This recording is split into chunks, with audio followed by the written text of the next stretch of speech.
The White House announced on Monday that they issued a blanket waiver to 3 countries, allowing them to receive military aid from us, despite the fact that those countries use child soldiers.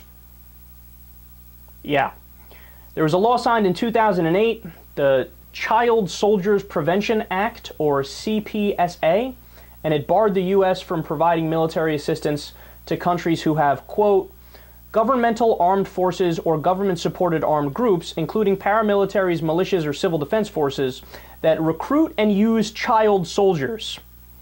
And as per the optional protocol and the Convention of the Rights of the Child, quote, child soldiers include children under 18 who have been forced into service, and those under 15 who have volunteered to fight, and those under 18 who have joined up with any force aside from an army.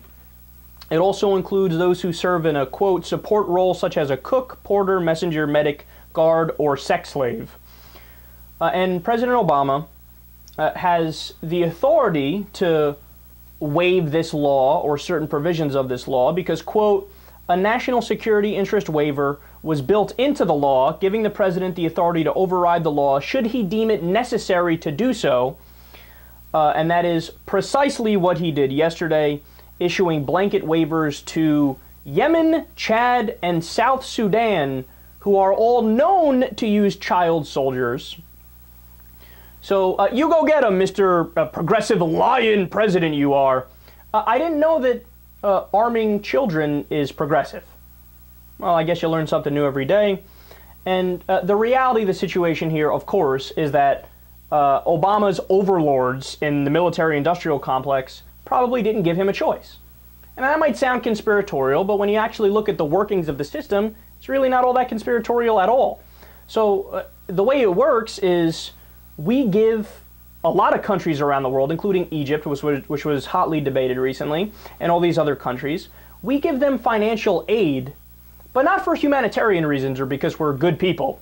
We give them the aid, and then they immediately turn around and give it right back to Raytheon and Boeing and all the defense corporations here at home, and then we give them weapons. So it's a jobs program, and it's a scam. You know, war makes a very tiny group of people very, very rich. The private defense industry who get all these contracts from the government. So that's what happens here. The government gives aid to these foreign countries buy our weapons, and it's a disgusting circle of money. And even under progressive presidents, they go, yeah, child soldiers, well, I guess it's just something that we're going to have to live with. I guess it's just a necessary consequence of doing these deals with other nations.